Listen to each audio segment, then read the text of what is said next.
Hey everyone, it's Internet Man Max Ham here, coming to you live from my YouTube dream home. Originally I wanted to make this video in 2021 when the first game came out. I'd done the script, did all the research, did all the art assets, all the pre-production, I watched a children's cartoon, and everything was ready to go. But then when it came time to actually record the new video, I had a really loud fly in my room.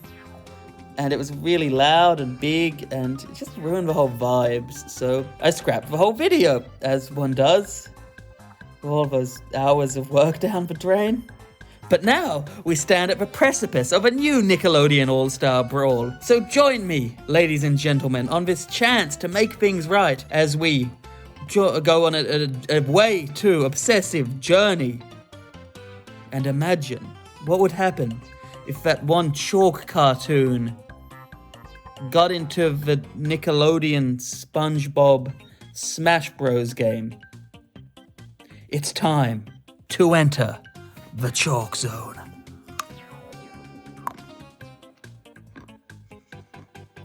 Part 1. Nickelodeon All-Star Brawl.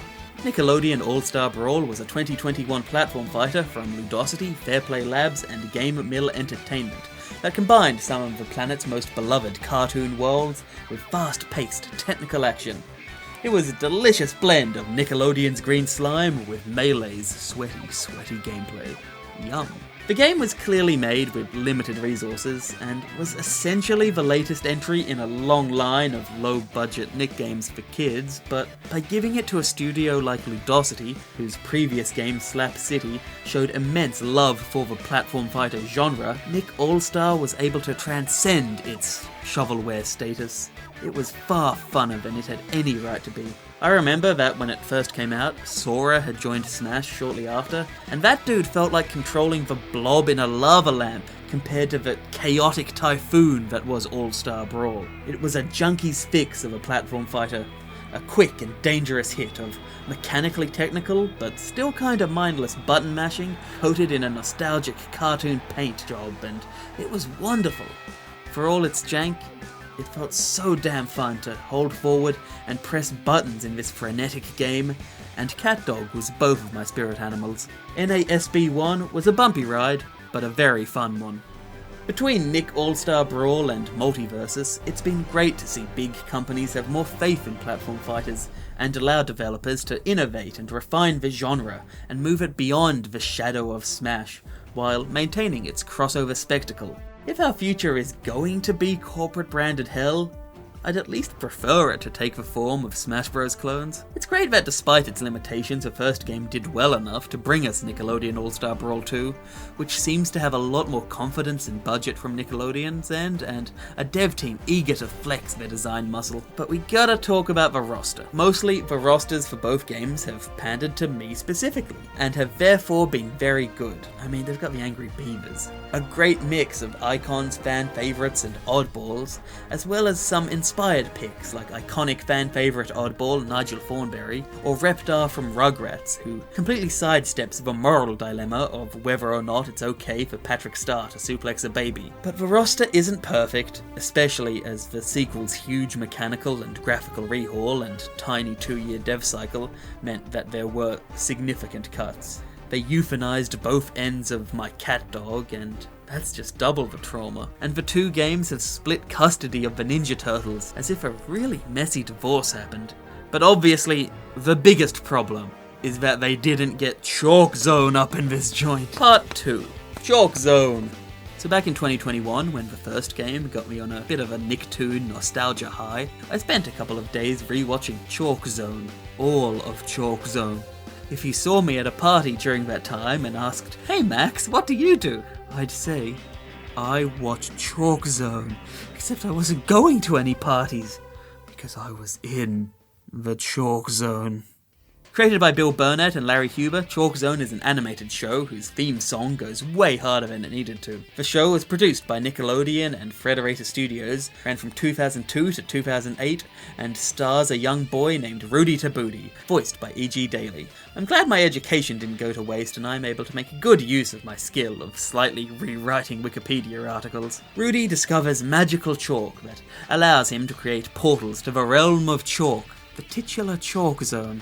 Every time something drawn in chalk is erased in the real world, it appears in Chalk Zone, which, if my high school is anything to go by, means that Chalk Zone is filled with just an absurd number of blackboard penises. The show doesn't ever visit Penisland, Penn Island, but it does show Chalk Zone to be a world of imagination, with all manner of whimsical creatures and wonderful places. As the wielder of the magic chalk, it is Rudy's duty to protect Chalk Zone, but Rudy can't do it alone. Joining Rudy on his adventures are his nerdy friend Penny, voiced by Hynden Walsh, and his chalky best friend Snap, voiced by Candy Milo. Snap is a strange, blue and white person, who was one of the final chalk drawings that Rudy made and erased before he discovered Chalk Zone. As per the rules of Chalk Zone, because Rudy imagined Snap to be his friend when he drew Snap, Snap is Rudy's friend now that he's come alive. Seems kind of like an existential horror to only like someone because they decided that you do when they created you, but Snap doesn't seem to mind. Over the course of the show, Rudy, Penny and Snap go on all manner of adventures,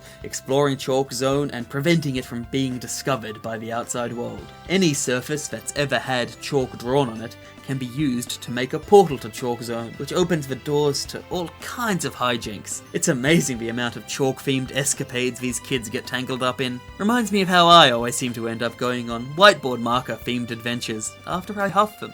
As a kid, I always really liked Chalk Zone, and it was fun to revisit it. It's a very wholesome and positive show about creativity and imagination, and it's too pure for any of the jokes I'll make about it. The premise of the Chalk Zone and how it interacts and differs from the real world is a great concept, and the show consistently is playful with this idea. The juxtaposition between the real world and the super stylized Chalk Zone made this show really memorable and distinct, at least for me, although it's definitely aimed squarely at kids and doesn't have the same edge of some of Nickelodeon's other shows like Ren and Stimpy or even SpongeBob. Chalk Zone might not be the biggest show in Nickelodeon's library, but the style, creativity and constant weird puns are more than enough for it to stand out. With all that out of the way, my number one pick for Nickelodeon All-Star Brawl 2 is Mr. Krabs. But after that, it's a Chalk Zone rep. So, which one? Part 3. Tabootie or not Tabootie? That is the question. Before we work out how Chalk Zone could work in a fighting game, we need to work out who will be doing the fighting. Off the bat, I can't justify making this video about any of the side characters, because they're way too obscure in the Nickelodeon pantheon, which does sadly mean that we'll never get to see Powdered Toast Man face off against Buttered Toast Man. So that leaves Rudy, Penny, and Snap. We'll start with Penny. Watching the show back, it's strange how rarely they let Penny actually use the magic chalk compared to Rudy. Although in fairness, that's because she's more of a scientist than an artist anyway. But that lack of chalk proficiency means she doesn't really have much to offer as a fighter. The way I see it, the fact that she's a woman in STEM is already a win for feminism, so I think it's fine if she's not the warrior chosen to fight the avatars. Okay, what about lovable blue imaginary friend Snap? The wisecracking energetic sidekick has a lot going for him. He's far and away the most prominent chalk character, his friendship with Rudy is the show's most prominent relationship, and Snap is Chalk Zone's most recognizable character, if only for how distinct of a character design he has. He might not be the protagonist, but he's definitely the mascot, so I think it's fair to say that he's the Pikachu to Rudy's Ash, but with one key difference. In Pokemon, the 1-foot-tall rodent does all the fighting. Snap doesn't fight, and even in the rare occasions where he does try to fight, he's not good at it, because Snap doesn't really have any unique abilities. There's an entire segment on the show devoted to how, even though he looks like a superhero, he doesn't have any powers. Unless you value stuff like friendship or wit or character, the most distinct thing about him is basic slapstick cartoon physics. He's kind of like Cuphead without Second Amendment rights. And just being cartoony doesn't exactly lend itself to a dynamic, unique moveset in a game exclusively filled with cartoon characters. Exclusively filled with cartoon characters until Ludosity gives the people what they want and adds iCarly, that is. So we come to our hero, young Rudy Tabootie, the protector of Chalk Zone. Rudy's got the chalk zone, and he who has the chalk has the power. Rudy's magic chalk allows him to create anything he can imagine within Chalk Zone, from vehicles to weapons to life itself. Naturally, this means Rudy could do just about anything, and that's a pretty juicy starting place for a fighting game character. And considering how much Chalk Zone celebrates imagination, the potential to do anything is kind of a perfect design space for a moveset. Yet I don't think Rudy is the perfect choice. The thing is, Rudy Tabootie is just some kid.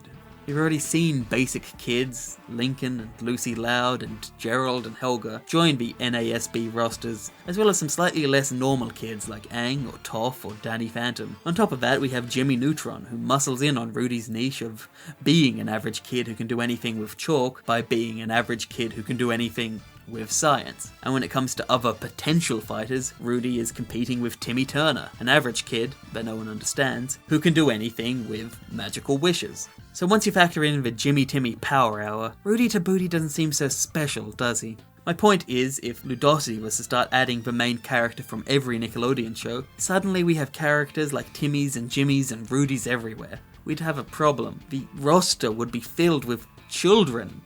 Some kind of classroom. When it comes to big ensemble casts, contrast is important. It's good to have big, distinct personalities and designs and perspectives to stop the group from becoming muddied and to stop anyone getting lost in the shuffle. If there's a repetitive trend, then people get bored or annoyed or bored or annoyed or bored or annoyed. Just look at how frustrated many people got as Smash Bros added more and more anime sword fighters to its roster. And I don't know about you, but I don't want small children who can do anything to be the anime sword fighters of this game. Leave that to the Ninja Turtles. So if we want our Chalk Zone fighter to be someone distinct, maybe we should lean into what makes Chalk Zone special and use someone drawn from chalk after all. This would ensure that whatever character is chosen stands out in a crowd. Unlike most animated shows like SpongeBob or Family Guy or anime, the art style of the chalk characters in Chalk Zone isn't a stylized abstraction of something in the real world, but is explicitly exactly what the characters look like. So if a chalk character appears in a crossover, they should still be rendered in chalk, just like the show. Even better if that character can be 2D like Mr. Game & Watch, and animated in the same style as the show. Ultimately, if we want to show what's special about Chalk Zone, you gotta use chalk. Seems obvious now that I say it out loud. At this point, you might have noticed we have a bit of a conflict. We want someone from the show who is prominent, can do something unique in a fighting game, and is made of chalk. The side characters are too obscure, Snap doesn't really fight, and Rudy Tabootie ain't 2D. But this is only a problem because we're looking at it the wrong way. Why should it be a question of Rudy or Snap when the heart of Chalk Zone has always been Rudy and Snap? No offense, Penny. Part 4. Design Philosophy. So I watched all of Chalk Zone, ate cheezels until I began to hallucinate, and had the epiphany that the best way to represent Chalk Zone in a crossover platform fighter would be to somehow have Rudy and Snap fighting together. And look, I ain't Che Guevara, that ain't revolutionary thinking. Duo characters have been done many times before. The Ice Climbers, Rosalina and Luma, and Banjo and Kazooie are all good, unpopular examples. And who could forget the Ike Climbers from Project M? Even Nick All-Star Brawl already has Ren and Stimpy, or Cat Dog, and now the Angry Beavers. The question for Rudy and Snap is, how does this duo fight? Could they be a puppeteer fighter? I don't think that works. If Rudy wanted to control Snap, he wouldn't have created him with so much free will to begin with. Could they be a conventional fighter whose animations have them fighting together like Ratchet and Clank, Ren and Stimpy, or Banjo and Kazooie? Maybe, but those characters all utilize the fact that one is big and one is little to have clear roles and a piggyback backpack dynamic that gives the animations a good baseline to work from. Rudy and Snap are more or less the same size, and there'd be different art styles, so having them fighting side by side would be really visually cluttered. What about something like Joker and Arsene, like a stand? As much as JoJo's references are good for engagement in the comments, even that doesn't capture Rudy and Snap's dynamic. A stance change fighter that swaps between them like Pyra and Mithra or Norbert and Daggett could work, but that comes back to the problem that Snap doesn't really fight on his own. No, for our Chalk Zone boys, I think this team needs to be more abstract than just having both characters fighting on screen all the time. So, with that in mind, Snap would be the main fighter. He'd be the one on the character select screen, the one you move around, and the one who gets smacked around by Hey Arnold's grandmother. For all intents and purposes, Snap is the fighter. A Chalk character for the Chalk show. Makes sense and stands out. But the thing holding Snap back to begin with was that he doesn't fight. So, how have we given this borderline pacifist a moveset? Broadly speaking, Snap will have 3 kinds of moves. Firstly, he'll have some moves that reference things that Snap himself has done in the show. Snap might not be much of a fighter on Chalk Zone, but he's still done enough weird and wacky things that we can pay homage to the character's own history for some moves. Secondly, Snap will have some moves where Rudy shows up. In the show, Rudy uses a portable chalkboard for easy access to Chalk Zone, so we could have him make small portals to briefly appear and lend Snap a hand. Whether or not Rudy could be hit during these pop-ins would be a matter of game balance, although if your first question was whether or not you could smack that child, you might need to do some soul searching. Thirdly, Snap can fight using many of the Chalk creations within Chalk Zone. Just because he doesn't make them, doesn't mean he can't use them. Like, I didn't make my toaster, but you better believe I'm constantly using that thing. The conceit would be that when he's not appearing, Rudy is off screen, drawing and erasing these objects for Snap to use. Kind of like how the concept behind Duck Hunt is that there's a maniac off screen trying to play Smash Bros with an NES zapper. Many of these Chalk drawings are direct references to things Rudy drew in the show. Rudy drawing stuff to get Snap out of a jam is basically the perfect representation of their friendship. Like a sugar daddy, but with a different white substance. Chalk art. So, we have Snap as a fighter with a lot of help from Rudy. Hopefully these 3 categories of moves will lead to a fighter that's true to Chalk Zone as a show, true to Snap as a character, and true to Rudy and Snap's dynamic. Snap's pizzazz meets Rudy's creativity. But I've wasted enough time. Let's move on to Part 5. The moveset. Our chalky warrior Snap would be a small featherweight fighter who literally looks like he's made of chalk and is completely flat like Mr. Game & Watch. Snap's general movement would be unremarkable aside from a double jump which briefly uses the rocket boots that Rudy often makes to fly around Chalk Zone, because I think it's neat when there's an explanation behind double jumps. His blocking animation would be a good example of Snap using objects that Rudy created, as he pulls out the shield that Rudy created to block the bubblegum spider's gummy web attack in the second segment of the very first episode of Chalk Zone. But of course all the many Chalk Zone superfans watching already knew all that. Snap's grounded light neutral attack is a punching and kicking combo. Snap might not be much of a fighter,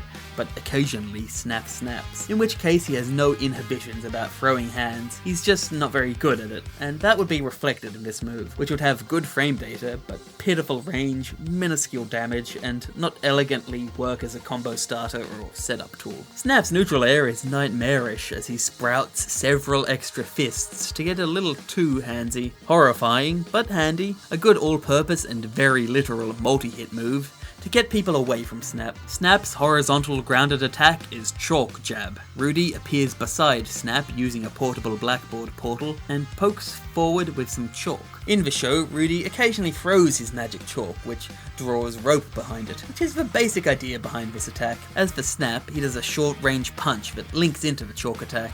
This move is great for spacing, although the inclusion of the faster, short-ranged Snap punch means it's most powerful at point-blank range, because the opponent gets hit twice. Once from Snap, once from Rudy. Because this move is kind of elaborate, this move is slower than the basic attacks of other fighters in All-Star Brawl, and in general, Snap's frame data would be on the slower side. Snap's forward air is air chalk jab, and so is his back air. Because All-Star Brawl 2 has more moves now, such as back airs, I needed to scramble to fill out the moveset again. These moves are basically the same as the grounded side attack. Nickelodeon All-Star Brawl had a habit of aerial moves being identical to their grounded counterparts, and I suspect that's mostly due to the team having limited resources, but I don't think it was a bad thing. It might be repetitive, but sometimes similar moves can give characters' kits rhythm and cohesion. In this case, the chalk jab is meant to be Snap's main spacing tool, so I thought it made sense to be both grounded and aerial. NASB2 now has analog inputs instead of digital ones, so Rudy could even angle the chalk to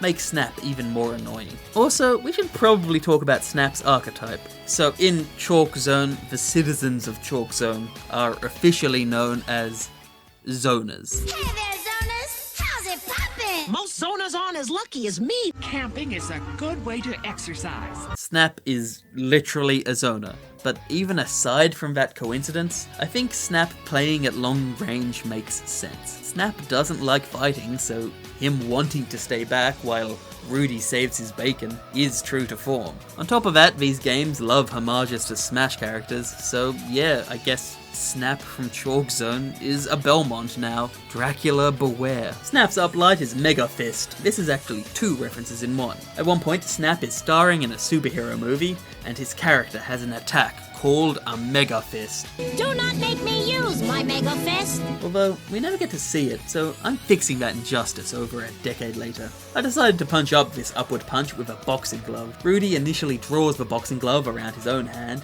to stop some evil chalk that stuck to his hand from being able to do anything. But that lore doesn't matter, and all you need to know is that in this moveset, the boxing glove attack punches people. Snap's aerial uplight is Flaming Star Uppercut. One episode sees Snap pull out a star from an active fireplace, and I figured the chalky fire would make for an interesting particle effect. As we've seen with characters like Ness or Joker or Kazuya in Ultimate, if you can use particle effects inspired from a character's source material, it really enhances that character's visual appeal in a crossover game. Both of Snap's up-light attacks are quick but short-range juggling moves, and would basically be the entirety of what little combo game Snap has. Snap's downlight sees a visit from Steel Toe Slim and his trusty sidekick Lefty. Snap called upon this pair of sentient shoes to help deal with some commotion at a Chalk Zone barn dance. Because they are living footwear, existence is pain, and there is no god for these boots. For our purposes, Snap uses these shoes to give a rootin' tootin' bootin' to his enemies,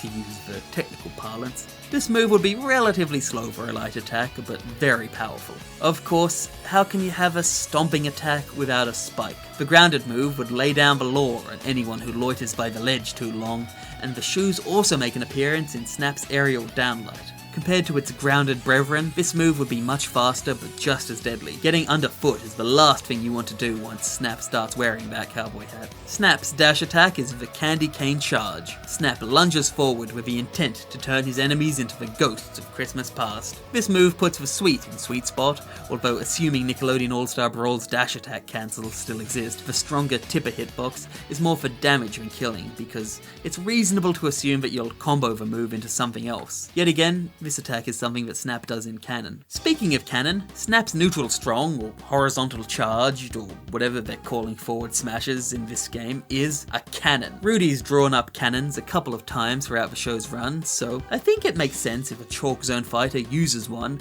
as one of their strongest moves. It's definitely unusual to have a strong attack be a projectile, but again, Snap is literally a zoner. So yes, this cannon attack will be a projectile move, and a strong one at that. I think there's a good argument for Snap's aerial neutral strong also being a cannon attack, although maybe it could fire at a different angle, but that's not as fun. So in this moveset, Snap's aerial neutral strong is Knuckle Sandwich. The Chalk Zone writers and I have obnoxious puns in common. This attack sees Snap bite into one of Chalk Zone's more dangerous and delicious residents, which delivers a lunchtime punch to anyone in front of Snap. Funny enough, the Knuckle Sandwich is what I usually get at Subway after I start screaming at the sandwich artists. Snap's up strong is Chainsaw. This is another one of Rudy's drawings, and is another case of a dangerous object becoming a dangerous attack. It's strong, lasts a while, and is an excellent anti-air. His aerial up strong, however, is much more complicated to explain. It's Wiggy Pull. For this hair-raising attack,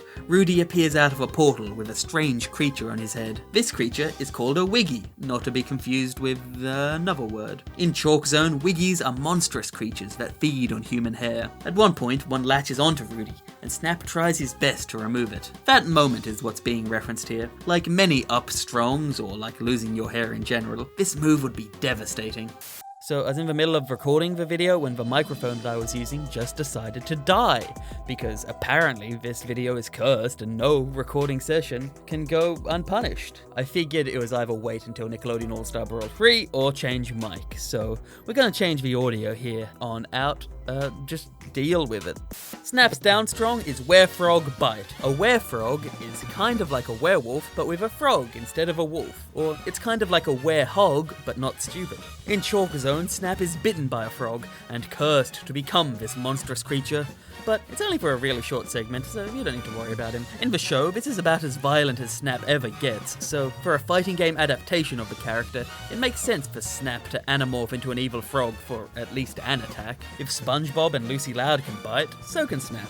The hop means that this move would be a relatively unusual down strong due to how far forward Snap lurches, but that's the consequence of our similarly unusual forward strong. Snap's aerial down strong is Horseshoe Drop. This is yet another projectile attack, but I think it's an important move to have for our Chalk Zone character. Dropping a horseshoe to attack someone was one of the very first things that Rudy did inside of Chalk Zone, so I felt I had to include it in some way. Plus, I think this kind of move could have been really interesting in All-Star Brawl's engine. This applies more to the first game than the second. Snap's enemies could have hit the horseshoe right back at him, and if he was high up enough, Snap himself could have air dashed down after the horseshoe and grabbed it. But as far as I can tell, they've completely reworked how projectiles work in this game, so knocking them back and grabbing them is no longer a part of the game's universal gameplay, which is a shame. That was fun. Now for Snap's special moves. Snap's neutral special is the heart of the whole moveset. It's the core that represents Snap, Rudy, Chalk Zone,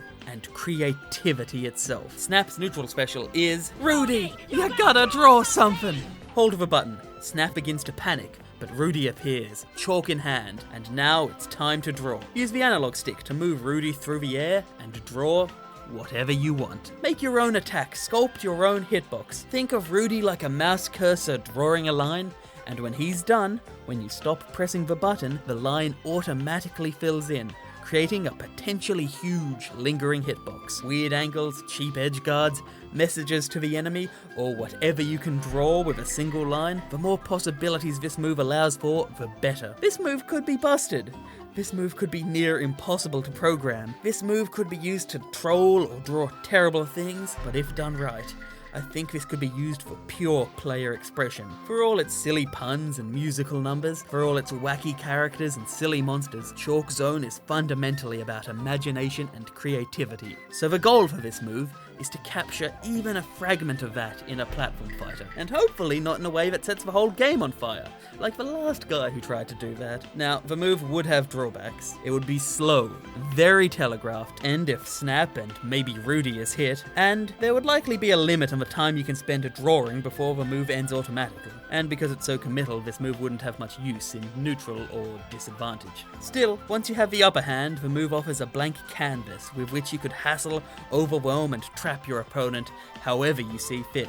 Just be creative. The up special is much more straightforward. Snap goes up as he comes down with the case of balloonemia. This is a reference to the Who Shot Mr. Burns of Chalk Zone, the double episode epic called The Big Blow Up. In this special episode, a cataclysmic epidemic known as balloonemia is sweeping Chalk Zone, a disease that makes anyone afflicted swell up and float away like a balloon. In other words, it's the inflation fetish apocalypse. I don't know why Chalk Zone devoted its only double episode to that. I don't know why Malcolm McDowell agreed to guest star in the episode as a caterpillar made of Among Us, but it's the most significant Chalk Zone episode and the most highly produced, so I figured I'd devote a couple of moves to it. Balloonemia would be a bit of a jack of all trades up special, offering decent recovery, decent power, and decent speed, but use it carelessly and you will be punished. Think of it like an upward, slower falcon kick that allows for a good amount of horizontal influence. Maybe that makes sense? Okay.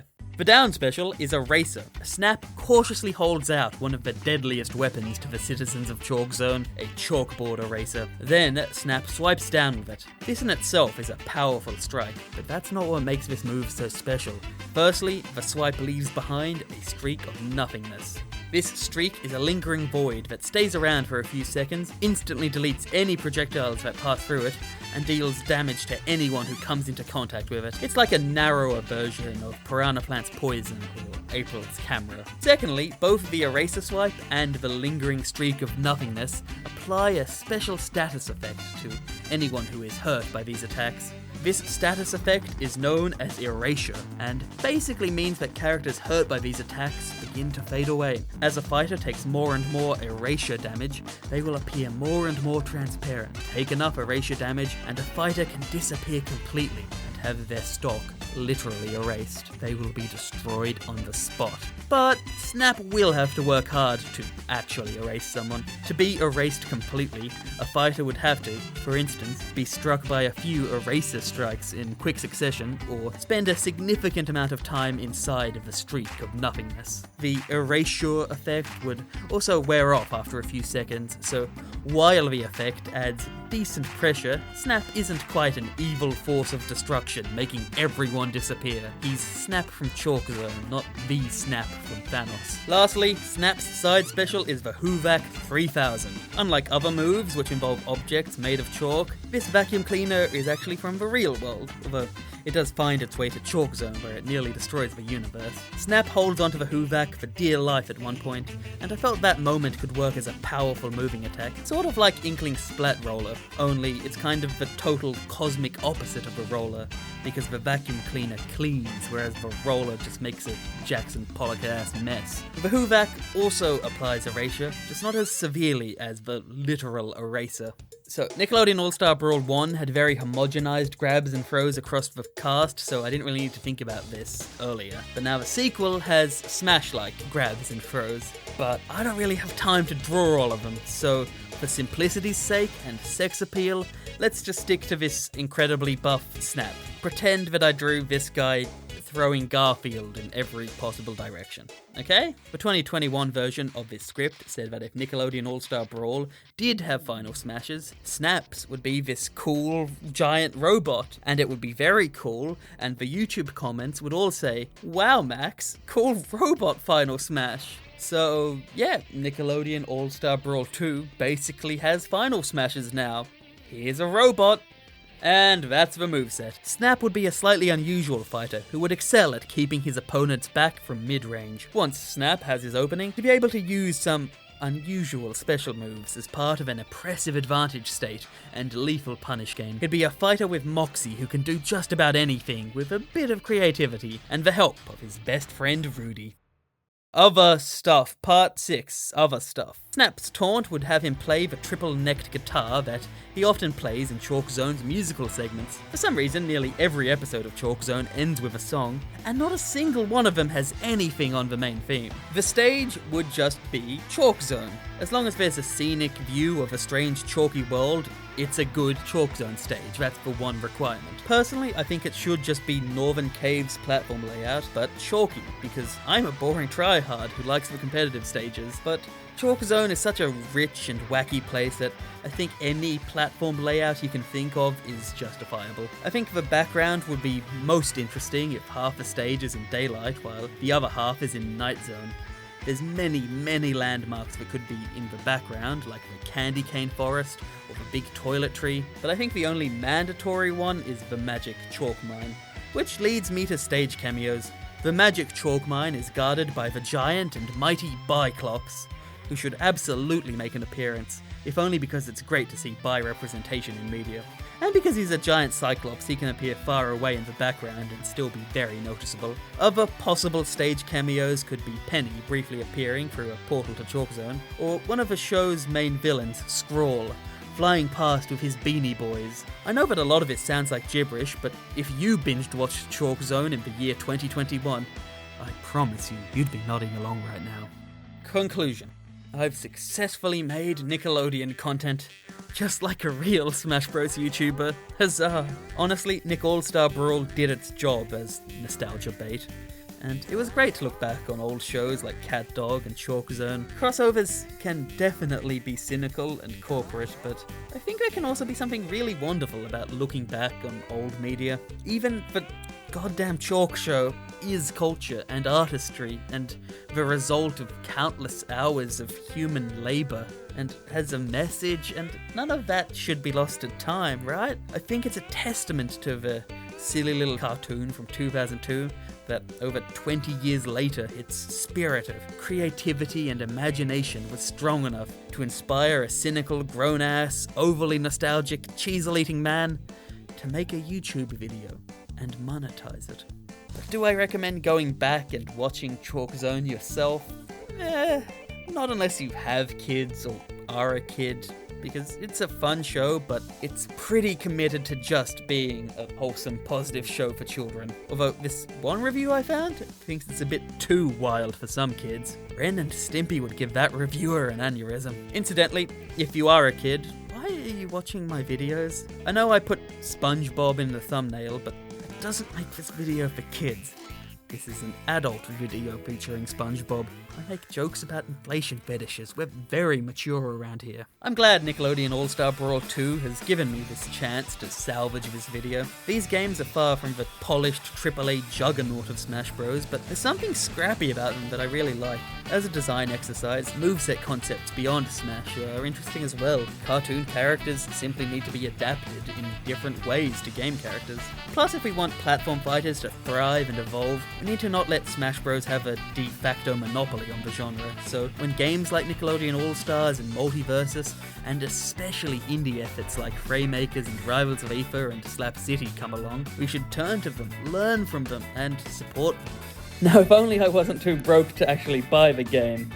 You see, I'm in Sweden, and I have all this money that apparently hasn't been legal tender for like 15 years. I just have this ancient money from Viking times that isn't worth anything, so I don't know what I'm gonna do. But listen, Ludosity, I know you're watching. If you could send me a code, that would really help a brother out. And it may be really tacky, but I think begging for a free code is the best way to end this video. Bye! Say hi to the King of Sweden. Say goodbye to him, everyone. Bye.